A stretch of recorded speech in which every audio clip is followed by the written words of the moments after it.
had to choose, who would make the list for your respect? Well, God, for sure. As the one who created you and the entire universe, God tops the list.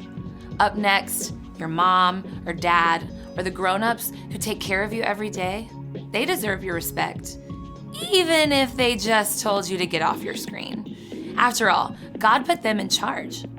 Number 3, your teachers and coaches and other leaders make the list too. You may not always agree with them, but God's put them in place to look out for you. Okay, so respect. Check, check, and check. List done. Except it's not. Because when we follow Jesus, respect for others breaks out of the box. Respect isn't just for those in charge. It's a way to show others they are important by what you say and do. That goes for friends and family. But Jesus showed that our love and respect should extend to anyone in God's image, which adds up to, well, everyone. Jesus included those who were looked over and left out. Jesus said to respect even the people you don't get along with. And Jesus showed that the ultimate mark of respect is to give someone your time and attention. True respect is more than a list. It's a lifestyle. And when others see how you love everyone and put others first, they can see God shining through you. That's why respect is an amazing way to worship God with your life. Because worship is about more than just singing loud. It's all about living loud.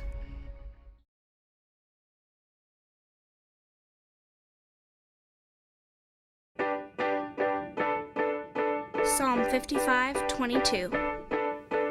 Cast your cares on the Lord, and He will sustain you. He will sustain you. Cast your cares on the Lord, and He will sustain you. He will sustain you. He will never, never, never let the righteous fall.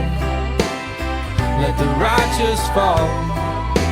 No, He will never, never, never let the righteous fall. Let the righteous fall. No. Cast your cares on the Lord, and He will sustain you. Sustain you. I said, cast your cares on the Lord, and He will sustain you. He will sustain you. And He will never, never, never let the righteous fall. Let the righteous fall. No. He will never, never, never let the righteous fall. Let the righteous fall. No. Psalm 55:22.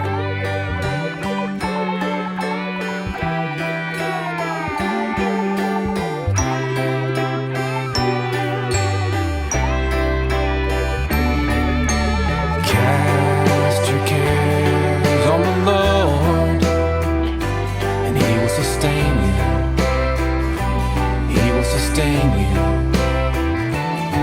I said, cast your cares on the Lord. He will sustain you. He will sustain you. He will never, never, never let the righteous on the Lord. Let the righteous sustain you. No. He will never, never, never let the righteous fall. Let the righteous sustain you. No. He will never, never, never let the righteous fall. Let the righteous sustain you. No. He will never, never, never let the righteous.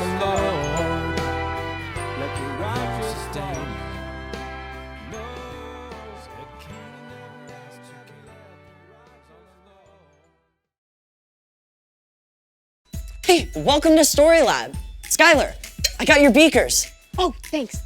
Hey, could you finish this? Sure. Awesome. Trade you. This week, we're talking about respect. while we take a look at something amazing Jesus said. What am I even doing?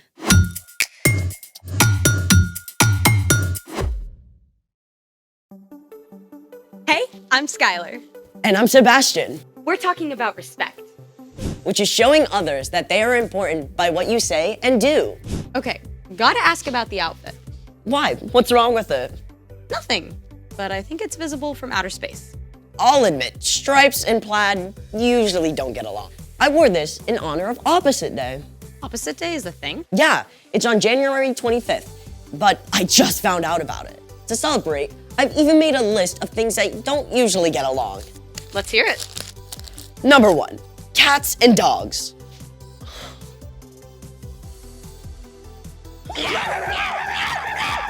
Number 2, heavy metal and polka music. Number 3, pickles and chocolate.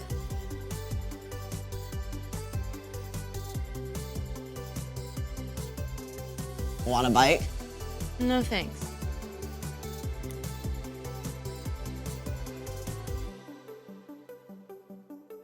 Number 4, water and oil. Water and oil. Wait, let's find out what gets along with water and what doesn't. It's time to play. Will it mix? We have here salt, Oil flour. and baking soda. Will our 4 contenders get along with this water and form a solution? Or, like the Batman and the Joker, will they refuse to mix? A solution is formed when a chemical substance dissolves in water. Here goes.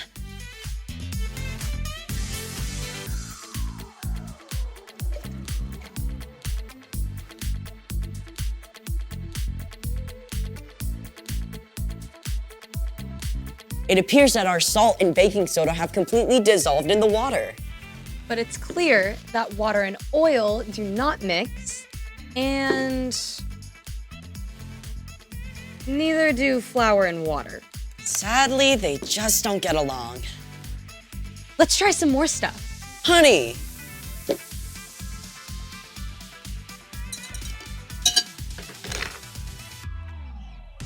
Yep. Pepper.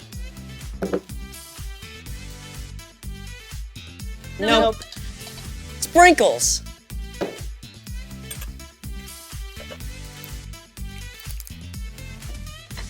Yep. Nope.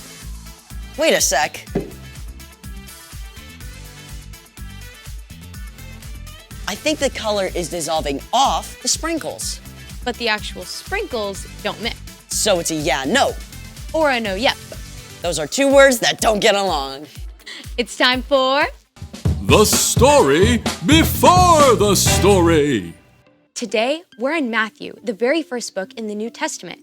But before Matthew, in the very beginning, out of a deep, deep love, God made an amazing world. But when people turned away from God, the world was broken. God made a plan to draw people back into relationship. So at the right time, God sent a tiny baby to be born in the small town of Bethlehem, God's very own son, Jesus. When Jesus grew up, he began to travel from town to town, teaching and healing. And everywhere he went, huge crowds gathered because Jesus spoke with more authority than any other teacher ever. Which is where our story starts. Take it away. Hey everyone, I'm Erica. You know, one day Jesus sat down on a hillside in Galilee to teach his disciples, but it wasn't long before many people joined the crowd. They were amazed at what Jesus said. His teaching went beyond anything they'd ever heard before. Blessed are those who are humble. They will be given the earth. Jesus claimed that people who are sad or humble or hungry or those who suffer for doing what's right are actually blessed. He said his followers are like salt and light. He said that calling someone a fool is just as bad as, get this, murder. It all added up to one thing.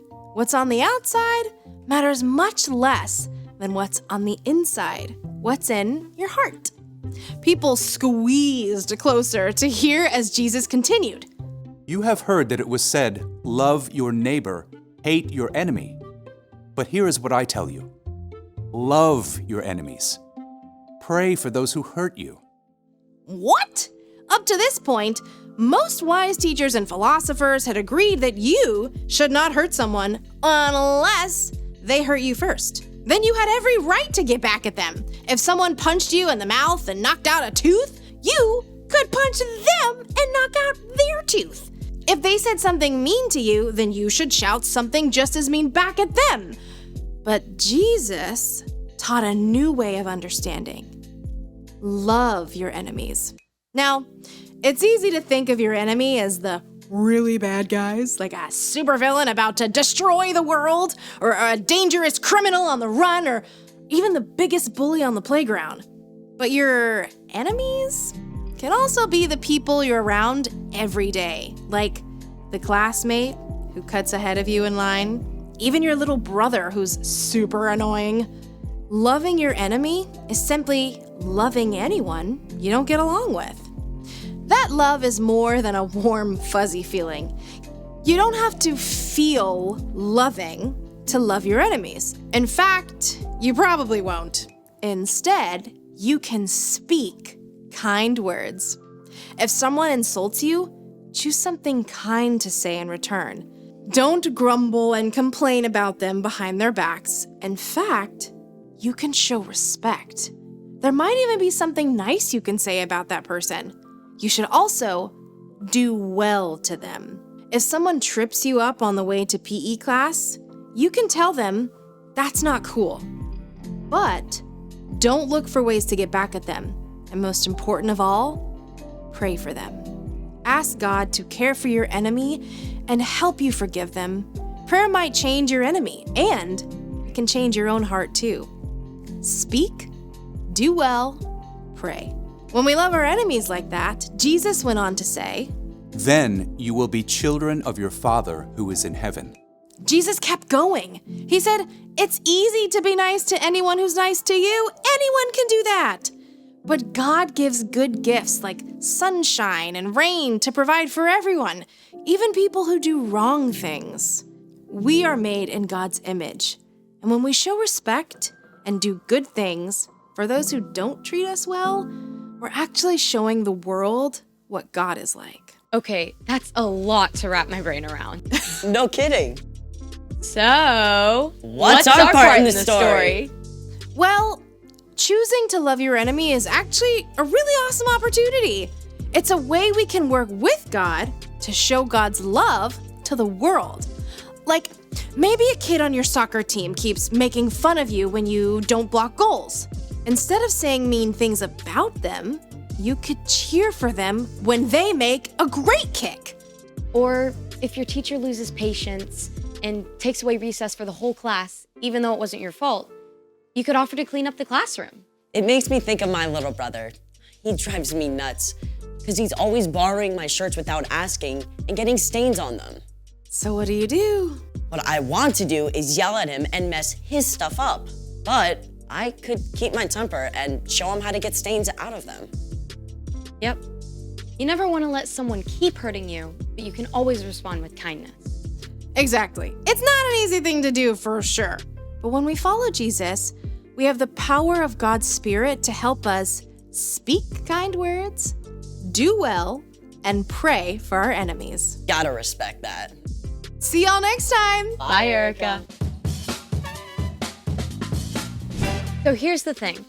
Show respect even when you don't get along. Like plaids and stripes.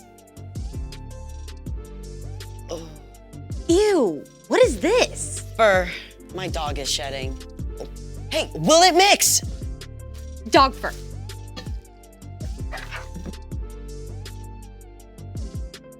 Nope. Thanks for joining us in the Story Lab. We'll see you next time. Beep.